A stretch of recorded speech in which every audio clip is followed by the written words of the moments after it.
Good morning class 7 अब हम start करेंगे question number 2 of exercise 13.2। Simplify and express each of the following exponential form. ये आपको exponential form में question given है, आपको इसको सिंप्लीफाई करना है। और आपको इसको सिंप्लीफाई कैसे करना है, बहुत ही शॉर्टकट मेथड से हमें सिंप्लीफाई करना है। कई बार क्या करते हैं स्टूडेंट्स, इनकी पावर्स को ओपन कर देते हैं। जैसे 2 raised to the power 3 है तो इसको 3 times 2 राइट कर देंगे, 3 raised to the power 4 है उसको 4 times राइट करेंगे। तो अगर हम उस तरीके से करते हैं तो it's very long method, but हमें क्या करना है, इसको बहुत शॉर्टकट मैथड से बड़ी सिंपल तरीके से हमें इसको सॉल्व करना है। हमें लॉ ऑफ एक्सपोनेंट्स को यूज़ करके इसे सॉल्व करना होता है। अगर हम इनकी पावर्स को ओपन करके इसको सॉल्व करते हैं तो वो रॉन्ग कंसीडर होता है अकॉर्डिंग टू द क्लास। आपकी क्लास के अकॉर्डिंग वो रॉन्ग होगा। हमें यहाँ पर लॉ ऑफ एक्सपोनेंट्स को यूज़ करना है और उसके बाद हमें इसको सिंप्लीफाई करना है। तो लेट अस सी, वेरी सिंपल, बहुत इजी है ये, कोई टफ नहीं है। हम इसको बहुत अच्छे तरीके से लॉ ऑफ एक्सपोनेंट्स को यूज़ करके हम इसको सिंप्लीफाई कर सकते हैं। तो let us see the first part. Okay, अब यहाँ पे 2 raised to the power 3 है, ये प्राइम नंबर है और उसकी पावर 3 है। Multiply 3 raised to the power 4 है, प्राइम नंबर है, उसकी पावर है। लेकिन 4 क्या है, एक इवन नंबर है और हमें इसको प्राइम फैक्टराइजेशन की फॉर्म में राइट करना है। अगर हम 4 के फैक्टर्स फाइंड आउट करें तो ये क्या होता है, 2 × 2। इसका मतलब 2 raised to the power 2, यानी 4 जो है वो 2 का स्क्वायर हम राइट कर सकते हैं। तो इस तरीके से हमें इसको प्राइम फैक्टराइजेशन यानी एक्सपोनेंशियल फॉर्म में हम इसको राइट करेंगे और उसके बाद जो कट होता है लॉज जो एक्सपोनेंट्स के उनको यूज़ करके इसको सिंप्लीफाई करेंगे। अब 3, ये भी एक प्राइम नंबर है, हमें इसके फैक्टर्स नहीं मिल सकते। 32, अब हमें 32 के फैक्टर्स जो हैं वो पता लग सकते हैं। अब 32 क्या है, एक प्राइम नंबर नहीं है, हमें इसको इसके प्राइम फैक्टर्स को फाइंड आउट करना होगा। तो सबसे पहले जो भी नंबर हो हमें उसके प्राइम फैक्टर्स को फाइंड आउट करना है। देखिए कैसे फाइंड आउट करेंगे।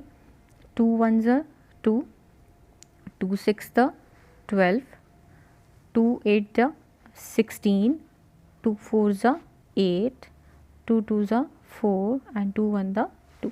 अभी देखिए 1 2 3 4 5, तो 5 times 2 है, यानी हम 32 को बड़े शॉर्टकट मेथड में हम इसको 2 raised to the power 5 right कर सकते हैं। अब आप ये देखिए यहाँ पर 2 raised to the power 3 और 2 raised to the power 2, ये दोनों बेसिस क्या हैं, सेम है। तो जब बेसिस सेम होते हैं तो हम पावर्स क्या करते हैं, ऐड कर देते हैं। अब यहाँ पर 3 को देखो, यहाँ पर 3 raised to the power 4 है और 3 raised to the power 1 है। तो अब अगर ये अपॉन में है तो इसका मतलब ये इससे डिवाइड हो रहा है। और जब भी बेसिस सेम हो और डिवीज़न हो तो हम पावर्स को क्या करते हैं, सब्ट्रैक्ट करते हैं। तो यानी इस केस के अंदर हम बहुत सिंपल तरीके से कर सकते हैं। 2 raised to the power 3 multiply 2 raised to the power 2 को हम एक ब्रैकेट में पुट करेंगे और 3 raised to the power 4, और ये जो 3 है हम इसको इस तरीके से डिवीज़न करके, बड़ा सिंपल, हम इसको डायरेक्टली भी कर सकते हैं, बट अगर आपको ना समझ में आ रहा हो तो आप इस तरीके से भी कर सकते हैं। अभी 2 raised to the power 5, अब पहले हम इसको सॉल्व करेंगे, उसके बाद हम इसको भी सॉल्व कर लेंगे। अब 2 raised to the power, basis same, power will be added, that means 2 raised to the power 5 आ गया। Multiply 3 raised to the power, basis same, in division case power should be subtracted, तो 4 - 1 ये हो गया 3 upon 2 raised to the power 5। अब देखो ये तो वैसे ही कैंसिल हो रहा है, तो ये सिर्फ आपका आंसर है गया एक्सपोनेंशियल फॉर्म में 3 raised to the power 3। अब ये एक्सपोनेंशियल फॉर्म में आपका आंसर है और हमें क्वेश्चन में अंदर बोला भी यही गया है कि आपको सिंप्लीफाई करना है और उसको एक्सपोनेंशियल फॉर्म के अंदर उसको एक्सप्रेस करना है। तो अब ये वेरी सिंपल, हम इस तरीके से इसको कर सकते हैं। उसके बाद next 5 raised to the power 2 और 3 भी है। तो अब मैंने आपको पहले बताया था कि जब इस टाइप के क्वेश्चंस आते हैं तो 5 की पावर 2 भी है और 3 भी है, तो हमें इन दोनों पावर्स को मल्टीप्लाई करना होगा। तो 5 raised to the power 6 multiply 5 raised to the power 4 divided by 5 raised to the power 7। अब यहाँ पर देखिए, अब 5 raised to the power 6 है और 5 raised to the power 4 है, तो बेसिस सेम है, पावर को ऐड कर देंगे, 6 + 4 divided by 5 raised to the power 7। तो 5 raised to the power 10 divided by 5 raised to the power 7। अब बेसिस सेम है, लेकिन डिवीज़न के केस में है तो पावर क्या होती है, सब्ट्रैक्ट होती हैं। तो 10 माइनस 7 यानी 5 raise to the power 3। Next 3 multiply 7 square multiply 11 भी प्राइम है, पावर 8 है। अब 21 it is not a prime number, तो 21 के हम इसके फैक्टर्स फाइंड आउट करते हैं। तो 3 7 था 21, यानी हम इसको 3 और 7 के मल्टीपल में राइट कर सकते हैं। जितना आप उसको एक्सपैंड कर सकते हो आप करिए। मल्टीप्लाई 11, अब 11 को हम किसी के मल्टीपल में नहीं लिख सकते हैं, तो इसको ऐसे कैसे छोड़ देंगे। अब देखिए आप सिंपल, ये यहाँ से यहाँ कैंसिल हो गया। अब 7 और ये 7 स्क्वायर, ये दोनों डिवीज़न में है, और जब भी डिवीज़न में होते हैं तो पावर क्या कर देते हैं, सब्ट्रैक्ट कर देते हैं। और मल्टीप्लाई में अब 11 रेज टू द पावर 8 और 11 ये दोनों भी डिवीज़न में हैं, तो इनके क्या करेंगे, पावर्स को हम सब्ट्रैक्ट कर देंगे। तो 8 माइनस 1, बेसिस सेम है लेकिन डिवीज़न में है, तो इसलिए इसकी पावर सब्ट्रैक्ट करेंगे। तो 7 power 2 minus 1 1 multiply 11 raise to the power 8 minus 1 7। तो अब ये हो गया आपके पास, this is the exponential form of the question। 7 multiply 11 power 7, sorry यहाँ पर आपकी 11 पावर 3 है, दिस इज 11 पावर 3, तो 8 minus 3 it will becomes 5, 11 power 5। Next fourth part, 3 raise to the power 7 divided by 3 raise to power 4 multiply 3 raise to power 3। तो इस चीज़ के अंदर आप देखिए 3 raise to the power 7 divided by, अब बेसिस सेम है, नीचे देखिए डिनोमिनेटर में बेसिस सेम है, पावर्स क्या होंगी, ऐड हो जाएंगी। तो 4 plus 3 raise to the power 7 upon 3 raise to power 7, अब ये डायरेक्टली कैंसिल हो रहे हैं, तो answer will be 1। Now sixth part, अब मैंने आपको लॉ ऑफ एक्सपोनेंट्स में एक लॉ बताया था, anything raise to power 0 is always 1। तो इसका मतलब 2 रेज टू पावर 0 भी क्या होगा, 1, plus 3 raise to power 0 is 1, 4 raise to power 0 is 1, then 1 plus 1 equal to 3। very simple question।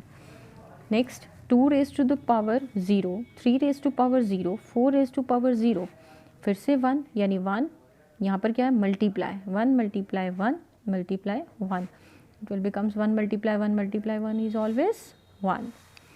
next 3 raised to power 0 is 1, 2 raised to power 0 is 1 multiply 5 raised to power 0 is 1, 1 plus 1 क्या होता है, 2 multiply 1, यानी 2 multiply 1 is 2। Ninth part, 2 raise to the power 8, 2 is prime, इसको हम multiple में नहीं लिख सकते, only 2 raise to power 8, a raise to power 5। अब देखिए 4 है, अब 4 को हम 2 मल्टीप्लाई 2 राइट कर सकते हैं, तो इसका मतलब 2 स्क्वायर राइट कर सकते हैं, लेकिन एक पावर पहले भी है 3, तो हम इसको भी राइट कर देंगे, multiply a power 3, then 2 raised to the power 8 divided by 2 raised to the power 6 multiply, अब a raised to power 5 और a raised to power 3 है, बेसिस सेम है लेकिन डिवीज़न में है, तो पावर क्या होंगी, सब्ट्रैक्ट, a 5 माइनस 3 हो जाएगा 2, और 8, अब ये भी क्या है, 2 raised to power 8 और 2 raised to power 6 दोनों क्या है, डिवीज़न में है, बेसिस सेम है, तो इनकी पावर्स भी क्या हो जाएंगी, सब्ट्रैक्ट हो जाएंगे, तो it will becomes 2 raise to the power 8 minus 6 2 multiply a raise to power 2। अभी देखिए 2 और a दोनों की पावर ही क्या है, दोनों की पावर ही क्या है, 2 है, तो अब हम इसको कैसे राइट कर सकते हैं, 2a होल पावर 2, क्योंकि 2 की पावर भी 2 है और a की पावर भी 2 है, तो हम इसको कलेक्टिवली राइट कर सकते हैं 2a power 2। Next 10th part, a raise to the power 5 divided by a raise to power 3, basis same, power should be subtracted in case of division, ये डिवाइड है तो 5 माइनस 3 क्या हो जाएगा, 2 multiply a raise to power 8। अब ये basis same है लेकिन मल्टीप्लाई का केस आ रहा है, तो power should be subtracted, 2 plus 8 that is 10। 11th part, 4 is to power 5, हमें इसे क्या करना है, 4 is to power 5, 4 is to power, ये तो पहले से ही कैंसिल आउट हो रहे हैं, अब 8 रेज टू पावर 8 और 8 रेज टू पावर 5 है, तो डिवीज़न के केस में power should be subtracted 8 minus 5। फिर b है, b भी क्या होगा, डिवीज़न के केस में है, बेसिस सेम है, तो 3 माइनस 2 क्या होगा 1, यानी 8 raise to power 3 and b raise to power 1। इसको राइट करने की हमें ज़रूरत नहीं होती। Last part, 2 raise to power 3 multiply 2 raise to the power 1, basis same, power should be added. 3 plus 1 4, 4 raise to the power 2, क्योंकि एक 2 पहले भी था, तो 4 2 ज़ा 8, यानी 2 रेज टू द पावर 8। तो this is the exponential form of this part.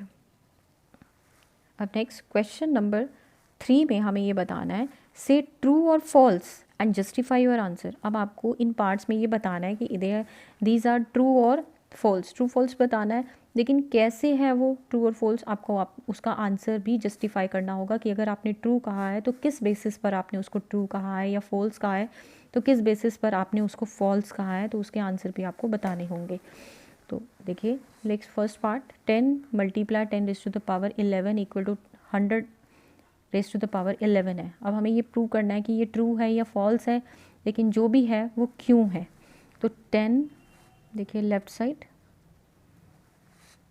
आप इस तरीके से लाइन लगा सकते हैं, 10 multiply 10 raise to the power 11, basis same, power should be added, तो 11 प्लस 1 दैट इज़ 12, यानी 10 रेज टू द पावर 12, और यहाँ पर क्या है 100 रेज टू द पावर 11। और आपको मैंने पहले भी बताया था, कंपेयर द पावर्स, जब इस तरीके से बहुत ज़्यादा हायर पावर्स होती हैं तो हम पावर्स को कंपेयर कर देते हैं, लेकिन यहाँ पर कोई ग्रेटर या लेसर तो हमें बताया ही नहीं हुआ। यहाँ पर हमें ये बोला है कि ये this left side is equal to this right side, तो क्या ये इक्वल आ रहे हैं, they are not equal. So 10 raise to the power 12 is not equal to 100 raise to the power 11, therefore it is false. ये आपका क्या होगा, फॉल्स होगा। उसके बाद 2 raise to the power 3 is greater than 5 raise to the power 2। अब यहाँ पर हम क्या करेंगे, 2 रेज टू द पावर 3 है, तो 2 मल्टीप्लाई 2 देख लेते हैं ये ग्रेटर है या नहीं, 2 टू द 4, 4 टू द 8, और 5 रेज टू द पावर 2 है, तो 5 multiply 5 that is equal to 25। अब देखिए 8 क्या 25 से ग्रेटर है, नो, तो 8 इज़ नॉट ग्रेटर देन 25, ये इससे ग्रेटर नहीं है, so therefore it is false. ये भी क्या होगा आपका, फॉल्स होगा। Next 2 raise to the power 3 multiply 3 raise to power 2 is equal to 6 raise to the power 5। अब इसे भी हम बिल्कुल सिंपल तरीके से सॉल्व करके देख लेते हैं कि ये इक्वल है या नहीं है। 2 रेज टू द पावर 3 है तो इसको 3 टाइम्स राइट करेंगे, और 3 रेज टू द पावर 2 है, इसको 2 टाइम्स राइट करेंगे। Then 2 to the 4, 4 to the 8, 8 3 the 24 and 24 3 ज़ा 72। 6 रेज टू द पावर 5 है, इसको 5 टाइम्स राइट करेंगे 6 को। जब हम इसको 5 टाइम्स हम इसको मल्टीप्लाई करेंगे तो इट बिकम्स 777 तो जब हम इसको देख रहे हैं तो ये इक्वल तो नहीं है, since 72 is not equal to 777 therefore it is false. ये भी क्या आ रहा है, फॉल्स आ रहा है। नेक्स्ट देख लेते हैं, 3 raise to power 0 is always 1, और जो 1000 रेज टू पावर 0 है, चाहे कितनी भी पावर 0 हो, आंसर विल भी क्या रहेगा, हमेशा 1 ही रहेगा। इसका मतलब अब ये तो आपका ट्रू आ रहा है, because 1 is equal to 1 since it is true, therefore it is true.